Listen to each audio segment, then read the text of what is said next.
সুপ্রভাত সবাইকে। আজকে অনেক দেরিতে ভিডিওটা শুরু করলাম, একটু রান্না দিয়ে দেখাবো। এই দেখো, চিংড়ি মাছ ভাপে করব। নারকেল বাটা, সর্ষে বাটা, হলুদ, নুন, কাঁচা লঙ্কা, লবণ, কাঁচা লঙ্কা দিয়ে মেখে আমি এই কলা পাতায় করব। কলা পাতায় ভাজ করে দিলেও হতো, কিন্তু আমি আজকে আর বেশি কলা পাতা পাড়া হয়নি, এইভাবেই উপরে ঢাকা দিয়ে দেবো। সব মেখে ঝুঁকে বসিয়ে দিলাম। চিংড়ি মাছ দারুণ লাগে, কিন্তু গরম ভাতটা চাই। গরম ভাতে এই খাবারটা খুবই টেস্টি, সেটা যারা খেয়েছো তারা তো জানোই। অনেকে এর মধ্যে কাজু বাদাম দেয়, চারমগজ দেয় বা পোস্ত দেয়। আমি কিন্তু সর্ষে আর নারকেল দিয়েছি, আর কিন্তু এক্সট্রা কিছু দিইনি। আমার সর্ষের ঝাঁঝটা একটু বেশি ভালো লাগে। মিষ্টি মিষ্টি না হলে আমার মনে হয় পোস্ত আরগুলো দিলে হয়, তাই সে যার যেমন পছন্দ সে সেরকম করে এইটা আমি করলাম আজকে। ভিডিওগুলো অনেক দিন ধরে জমা ছিল, জানো তো, দেখানোই হয় না। এদিকে গ্যালারি তো ফাঁকা করতে হবে না, তাই জন্য এই দেখো সব মুখে ঝুঁকে এবার ঢাকা দিয়ে দেবো। এই যে ঢাকা দেওয়া ঢাল দিয়ে আটকে দিলাম। আর ওইদিকে আমার রান্না চলছে কাকুর সকালের টিফিন, রুটির জন্য একটু লাল আলু ভাজা আর কুমড়ো ভাজা, পেঁয়াজ দিয়ে ভাজবো আর কি। এই যে আমার হয়ে গেছে, ছেলে ডিউটি যাবে বলে তাড়াতাড়ি করে নিলাম। দেখো আমার হয়ে গেলে কয়েকটা কাঁচা লঙ্কা ছিঁড়ে দিয়েছি। কাঁচা তেল তো উপর থেকে দিয়েছি, আবার একটুখানি ছড়িয়ে দিলে সেটার টেস্টটা ভালো হয়। জালটা তো যে যার মতো।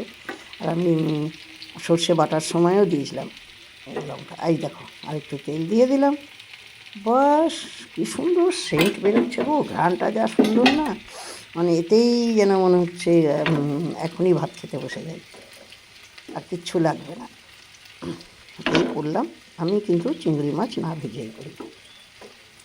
আর এদিকে দেখো আমি আগের দিন বাজার করে এনেছিলাম এই যে মাছ, দেখি তোমরা চিনতে পারো কিনা। শঙ্কর মাছ। আর তোমরা চিন্তা করো ততক্ষণ, আমি ততক্ষণ দেখাই বাকি কি মাছ এনেছি। দেখো একটু কই মাছ আনলাম, আর দেশি খয়রা মাছ, খুব ভালোবাসে দেশি খয়রা আর বাটা মাছ। আর এই বাটা মাছ, দেশি খয়রা আর বাটা মাছ এগুলো সব ধুয়ে পুষে পরিষ্কার করে রাখি। শঙ্কর মাছটা রান্না করে। আর সবজি তোমাদের দেখালাম, আর কিছু আনেনি। তারপর তোমরা সবাই চিনতে পারলে এই মাছটা কি মাছ বলো, দিনের বেলাতেই রান্না করে রাখবো। শঙ্কর মাছ কে কে খেতে ভালোবাসে বলো তো? শঙ্কর মাছ শীত ছাড়া তো পাওয়া যায়, ভালো লাগে, বহু বছর পর খাবো। তোমাদের দামও, আমার ছেলে মেয়ে খায় না, নিয়ে এলাম তো পেলাম যখন সামনে একটু নিয়ে নিলাম। আর এই শঙ্কর মাছটা আর কি বেশি কিছু রান্না করব এখনই, আমার আর ছেলের হয়ে যাবে। আমার এই হচ্ছে আমার আজকের বাজার। আরও মাছ আছে, পাবদা মাছ আছে, সেটাও রান্না করে রাখছি। একবার যখন রান্না করে ঢুকি না, কয়েকটা রান্না করে রেখে দিই, যাতে কোনো সময় হঠাৎ করে বাইরে বেরোতে হলে এই যে পাবদা মাছটা এটা আমার রান্না করা মাছগুলো রেখে দেবো, এই আর কি আছে। এবার দেখো শঙ্কর মাছটা আমি বসিয়ে দিচ্ছি। এই যে আলু একটুখানি হালকা ভাপা নিয়েছি, সিদ্ধ ওই পেঁয়াজ ভাজা দিয়ে আলুটাকেও। শঙ্কর মাছ তো সবাই মানে মাংসের মতো করেই রান্না করতে হয়, আলাদা কিছু নাই, তাই যে সেরকমভাবে মানে পার্ট বাই পার্ট বলছি না।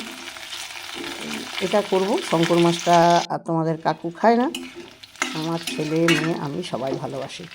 আর এদিকে টমেটো, পেঁয়াজ, আদা, রসুন বাটা আছে, সেটা দিয়ে দিলাম। ভাজা ভাজাটা হয়ে গেছে,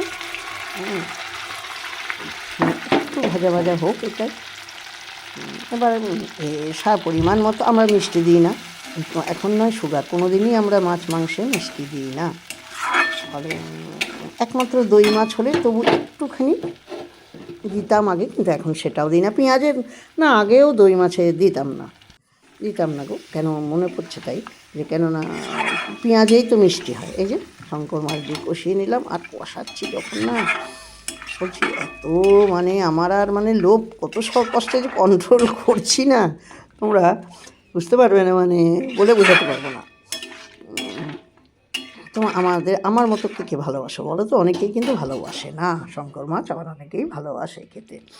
এই যে কি সুন্দর হয়েছে বলো তো, এই কষা কষা দিয়ে গায়ে দিয়ে ভাত খেতে, এক থালা গরম গরম ভাত আমরা না ডিমের মা যখন কষাতো ছোটোবেলায় তখন এরকম নিতাম, মাকে বলতাম একটু দাও তো ওইটা খাবো। ওই আমি স্কুলে যেতাম 10টা সাড়ে 10টার সময়, তখন ওইটা কষাটা দিয়ে খুব ভালো লাগতো, আলুর দমেরও তাই। এই যে গরম জল দিয়ে দিলাম, এবার এটা হোক। তোমরা যারা আমাকে দেখছো, ফেসবুক থেকে যারা দেখছো, তারা প্রোফাইলটাকে একটু ফলো করে দিয়ে সাথে থেকো, আর লাইক কমেন্ট তো চাই। আর যারা ইউটিউব থেকে দেখছো, আমার চ্যানেলটাকে সাবস্ক্রাইব করে বেল আইকনটা পাশে অল করে দিও, তাহলে আমার সমস্ত পোস্ট যাবে। তোমাদের ভালোবাসাতেই আমি এগোতে পারবো। এই দেখো আমার তো মাছ রান্না হয়েই গেল। কেমন লাগলো তোমাদের তোমরা একটু জানিও। আজকে এইটুকুই, আবার পরের দিন দেখা হবে। বাই, সবাই ভালো থেকো।